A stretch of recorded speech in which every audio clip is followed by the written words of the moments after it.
جس کا عنوان ہے شریر ٹیلی فون۔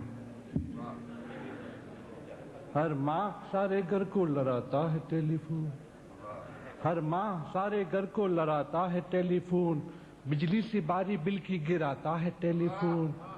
مجھ سے کبھی وہ ملنے کا وعدہ بھی تو کرے، مجھ سے کبھی وہ ملنے کا وعدہ بھی تو کرے، جو روز نصف شب کو گھماتا ہے ٹیلی فون۔ مجھ سے کبھی وہ ملنے کا وعدہ بھی تو کرے، جو روز نصف شب کو گھماتا ہے ٹیلی فون۔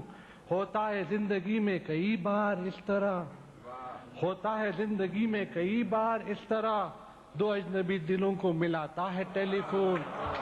ہوتا ہے زندگی میں کئی بار اس طرح، دو اجنبی دلوں کو ملاتا ہے ٹیلی فون۔ ایک مسئلہ عجیب سا لاحق ہے ان دنوں، ایک مسئلہ عجیب سا لاحق ہے ان دنوں، ہر بار اس کا باپ اٹھاتا ہے ٹیلی فون۔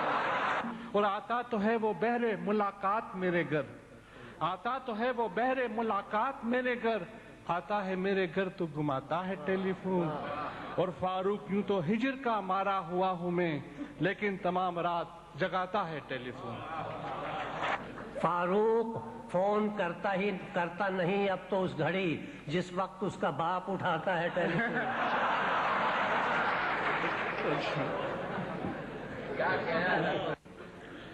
کیا کہنے، بہت۔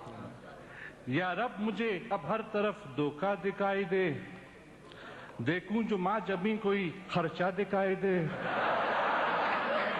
یا رب مجھے اب ہر طرف دھوکہ دکھائی دے، دیکھوں جو ماں جبیں کوئی خرچہ دکھائی دے۔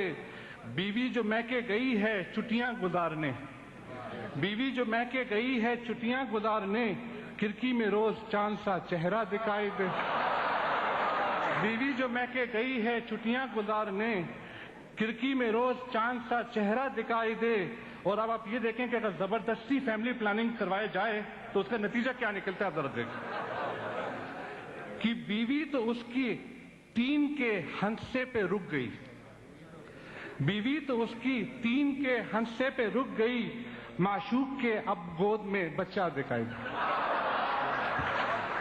بیوی تو اس کے 3 کے ہنسے پہ رک گئی، معشوق کی اب گود میں بچہ دکھائی دے۔ پتھر کی سمت بڑھنے لگے ہاتھ خود بخود، پتھر کی سمت بڑھنے لگے ہاتھ خود بخود، گوری کسی کے سر پہ جو مٹکا دکھائی دے۔ تم آئینے کے روبرو آتے ہو کس لیے، اس کا مزاج بھی مجھے بگڑا دکھائی دے۔ اور اس کے بغیر کس طرح خاوند ہو صحت یاب، اب چاروں بیویوں میں جو جگرا دکھائی دے۔